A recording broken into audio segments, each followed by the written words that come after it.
जय श्री राम। आपका बहुत बहुत स्वागत है। आपने ये तो सुना होगा कि पार्टियां अपना बहुमत साबित करने के लिए दूसरी पार्टियों से विधायकों को खरीदती हैं, लालच देती हैं, हॉर्स ट्रेडिंग होती है। लेकिन ये दो पार्टियों के बीच में आपने सुना होगा, पर कर्नाटक कांग्रेस में पार्टी के अंदर ही विधायक खरीदे जा रहे हैं, खरीद फरोख्त चल रही है।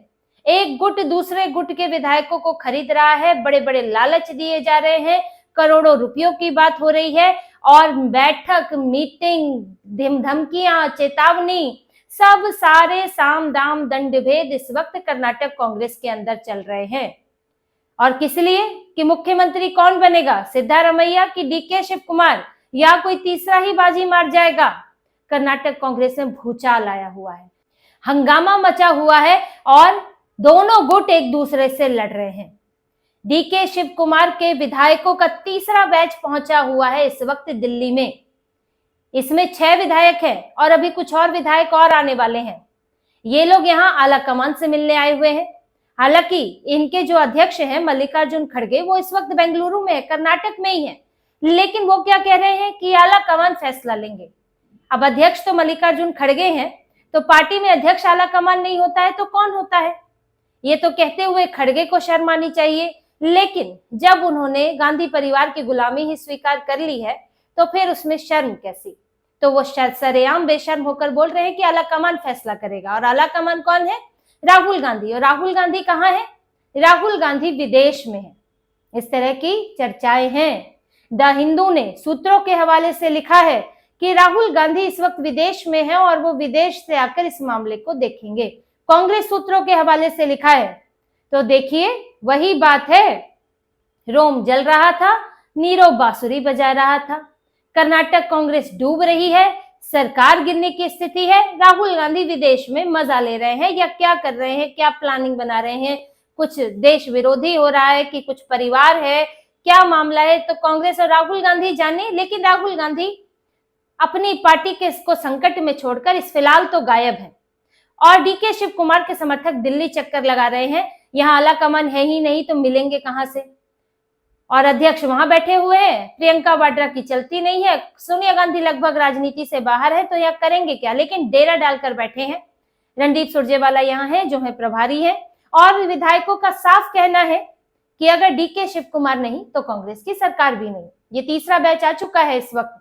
इससे पहले मल्लिकार्जुन खड़गे के घर पर धावा बोल दिया था, तब उन्हें बात करनी पड़ी थी और उसके बाद भागे भागे वो बेंगलुरु गए। उससे पहले भी कुछ विधायक पार्षद यहाँ बैठे हुए थे डीके शिव कुमार को मुख्यमंत्री बनाने के लिए। और अब तो इससे आगे बढ़कर बात हो गई है खरीद फरोख्त की। देखिए, 20 नवंबर को कर्नाटक कांग्रेस के 2.5 साल पूरे हुए हैं और डीके शिव कुमार और उनके गुट का कहना है कि 2.5 साल का फॉर्मूला लागू करें, जो कि उस वक्त सरकार बनाते वक्त तय हुआ था कि 2.5 साल बाद डीके शिव कुमार मुख्यमंत्री बनेंगे और आगे सरकार उन्हीं के नेतृत्व में चुनाव लड़ेगी। हालांकि सिद्धारमैया का कहना है ऐसा कोई फॉर्मूला तय नहीं हुआ था और मैं ही मुख्यमंत्री रहूंगा और कैबिनेट रिशफल भी होगा। लेकिन डीके शिव कुमार ने पूरा जोर लगा दिया है। जो अभी तक वो बच बच कर बोल रहे थे, शांतिपूर्ण दिख रहे थे, बीच बीच में कोशिशें की, लेकिन सुरजेवाला खड़गे आकर शांत करा देते थे। शायद बिहार चुनाव का हवाला देते होंगे, लेकिन अब तो बिहार चुनाव भी हो गया और कांग्रेस बुरी तरह हारी है। तो डीके शिव कुमार अब वो भी विधायकों से मिलने में लगे हुए हैं। जैसे कि कहा जा रहा है कि वो जेल में 2 विधायकों से मिले हैं, विनय कुलकर्णी, वीरेंद्र पप्पी। इन दोनों से मिलकर समर्थन हासिल करने के लिए बात की है। ऐसा बीजेपी के केंद्रीय मंत्री हैं प्रहलाद जोशी, उन्होंने ये कहा है कि जेल में मुलाकात हुई है और समर्थन मांगा जा रहा है। और यहाँ तक कि बीजेपी की एक नेता है नारायण स्वामी, चलवाड़ी नारायण स्वामी, उन्होंने तो कहा है कि क्या क्या खरीद फरोख्त में ऑफर किया जा रहा है। 50 करोड़ रुपए, एक घर, एक गाड़ी, कार, ये तक ऑफर किए जा रहे हैं कि आप हमारे पक्ष में आ जाएं और हमें मुख्यमंत्री बनाएं। देखिए, जिस तरह का झगड़ा चल रहा है उसके बाद चांस ये है कि यहाँ पर मुख्यमंत्री को लेकर मतदान हो सकता है कि विधायक किसको विधायक दल का नेता चुनते हैं और किसको मुख्यमंत्री बनाना चाहते हैं। तो ऐसे में आपके पक्ष में ज्यादा विधायक होने चाहिए, इसीलिए विधायक जुगाड़ करने की कोशिश हो रही है। जाति के हिसाब से देखें तो वोकालिका से आते हैं डीके शिव कुमार, 23 विधायक वोकालिका से हैं। और जो सिद्धारमैया है कुरुबा से आते हैं तो 9 विधायक है। इसलिए वो SC ST 36 विधायकों के समर्थन की कोशिश करने में लगे हुए हैं। हालांकि SC ST विधायकों की तरफ से भी एक नया नाम आ गया है, जी परमेश्वर का। उस पर हम आगे बात करेंगे कि वो क्या राजनीति है। लेकिन यहाँ पर अब सबको चाहिए कि ज्यादा से ज्यादा विधायक हमारे पक्ष में है, कुल मिलाकर 113 विधायक है कांग्रेस में। डीके शिव कुमार तो एक बार बयान दे चुके हैं और वो बयान उन्होंने दूसरे संदर्भ में दिया, लेकिन यहाँ पर जब ऐसा मौका हो तो हर बयान के मायने निकलते हैं। उन्होंने कहा था कि हर विधायक मेरा है। जब बात हुई थी कि आपके समर्थक विधायक कह रहे हैं कि आपको मुख्यमंत्री बनाना चाहिए, इस तरह का सवाल हुआ था, तो उन्होंने कहा था कि यहाँ कोई कुछ विधायकों की बात नहीं, यहाँ तो हर विधायक मेरा है, यहाँ ऐसे बटे हुए थोड़ी हैं। तो उनके संकेत साफ नजर आ रहे थे कि मेरी पार्टी में ज्यादा पकड़ है और लोग मुझे चाहते हैं, आपके नेता चाहते हैं कि मैं मुख्यमंत्री बनूं। और सिद्धारमैया को साफ तौर पर अब चुनौती मिल रही है। एक इनके नेता है केजी जॉर्ज, जो कि ऊर्जा मंत्री हैं राज्य में। वैसे तो वो सिद्धारमैया के करीबी माने जाते हैं, लेकिन वो इस वक्त मीडिएटर बने हुए हैं। उन्होंने पहले सिद्धारमैया से मुलाकात की रविवार को, उसके बाद वो खड़गे के घर गए मिलने के लिए, और फिर डीके शिव कुमार केजी जॉर्ज के घर गए हैं, 1 घंटा उनसे मुलाकात की है। और जो निकल कर आ रहा है, तो केजी जॉर्ज ये कह रहे हैं कि एक बार मार्च तक रुक जाइए, जब तक कि बजट आएगा, उसके बाद फिर इसमें फैसला करते हैं। लेकिन डीके शिव कुमार मानने को तैयार नहीं है। उनका कहना है कि शीर्ष नेतृत्व से यानी आला कमान से कोई ठोस आश्वासन मिलना चाहिए। देखेंगे नहीं चलेगा, ये होना चाहिए कि इस तारीख को, इस महीने में आप मुख्यमंत्री बदलेंगे। ये ऐसे ही धीरे धीरे करके आप 2.5 साल निकालने की सोचे कि आज मार्च तक रुक जाइए, फिर दोबारा कुछ महीने रुक जाइए, और करते करते चुनाव आ जाएगा और फिर डीके शिव कुमार खो देंगे वो मौका जो अभी उनके पास है। तो डीके शिव कुमार ये जानते हैं और वो इसीलिए उन्होंने अपने विधायकों को एक्टिव कर दिया है। लगातार मुलाकातें चल रही हैं। सिद्धारमैया के गुट के लोग दूसरे विधायकों से मुलाकात कर रहे हैं, क्योंकि यहाँ पर लिंगायत समुदाय के भी विधायक हैं और यहाँ पर SC/ST भी है, तो हर कोई अपना समर्थन लेना चाहता है। तो बहुत बुरा हाल है इस वक्त, और खड़गे सुलझाने में अक्षम है, क्योंकि कोई भी नहीं मान रहा है इनकी बात, ना तो सिद्धारमैया ना तो डीके शिव कुमार। इनके पास कोई बीच का रास्ता भी नहीं है, और अगर किसी एक को चुन लेते हैं तो पार्टी तो गई, यानी कि सरकार तो गई इनके हाथ से, क्योंकि पूरा समीकरण ही ऐसा है। 224 विधानसभा सीटें हैं, जिसमें बहुमत बनता है 113 का, और कांग्रेस के पास जो इस वक्त विधायक है वो है 135, और बीजेपी के पास 66, जेडीएस के पास 19। बीजेपी जेडीएस साथ आ सकते हैं, तो कुल मिलाकर 85, इसके अलावा 4 अन्य हैं। अब आप यहाँ देख लीजिए कि अगर इनके पास से 30 विधायक भी चले जाते हैं, जिसको डीके शिव कुमार कह रहे हैं कि मेरे पास कम से कम 30 विधायकों का समर्थन है, तो कम से कम बताया जा रहा है, वैसे तो 100 का भी दावा हो रहा है, लेकिन 23 तो वोकलिगा से ही आते हैं, कुछ और अगर जोड़ लेंगे तो 30 बन सकते हैं, क्योंकि उनका पार्टी अध्यक्ष भी है और प्रदेश अध्यक्ष हैं, और उनकी ठीक ठाक पकड़ है संगठन में। तो अगर 30 भी यहाँ से चले जाते हैं तो कांग्रेस तो फिर यहाँ पर 105 पर आ जाएगी और बहुमत 113 का है। और अगर इधर ही बीजेपी के साथ चले जाते हैं तो बीजेपी बहुमत में आ जाएगी 115 के साथ।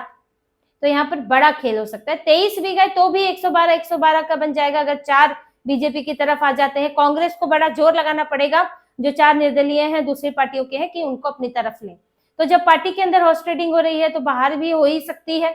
तो यही डर है कांग्रेस को कि अगर एक भी गुट को नाराज किया तो ऐसे में बड़ा परिणाम हो सकता है और पार्टी में बगावत हो सकती है, सरकार गिर सकती है।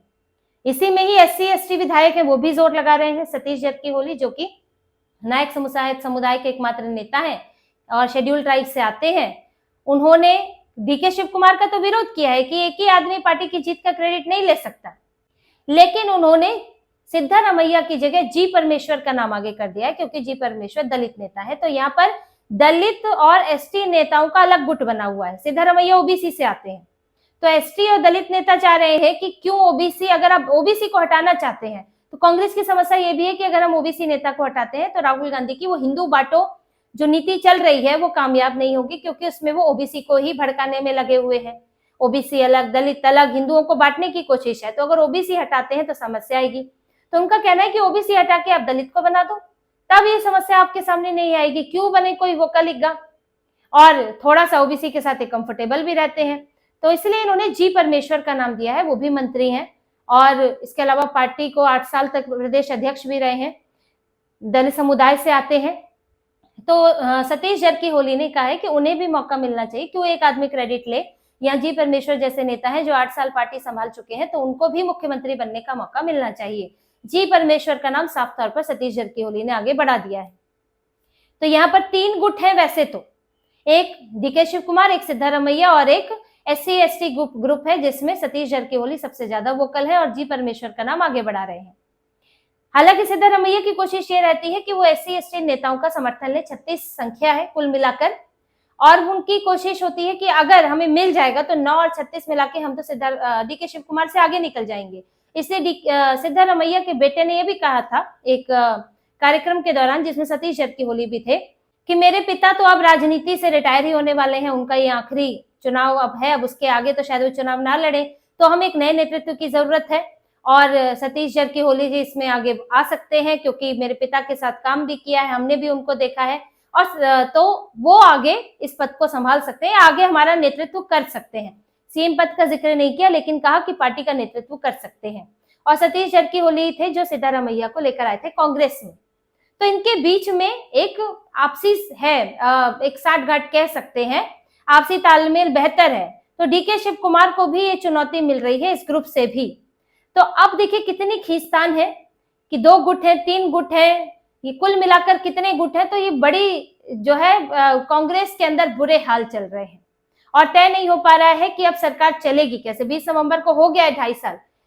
जो फेरबदल की बात हो रही है, जो कैबिनेट मंत्री बदले जाएंगे, उसमें डीके शिव कुमार विरोध कर रहे हैं कि अगर आप बदलते हैं तो फिर डीके शिव कुमार अपना फैसला लेंगे, क्योंकि आपके फेरबदल करने का मतलब है, रीशफल का मतलब साफ तौर पर है कि फिर सरकार सेटल हो गई, ये मुख्यमंत्री ये मंत्री बन गए, फिर बदलना बड़ा मुश्किल है। इसलिए क्या चाहते हैं कि रीशफल हो लेकिन मैं मुख्यमंत्री बनूं और फिर आगे जो है मंत्रियों को बदल सकते हैं।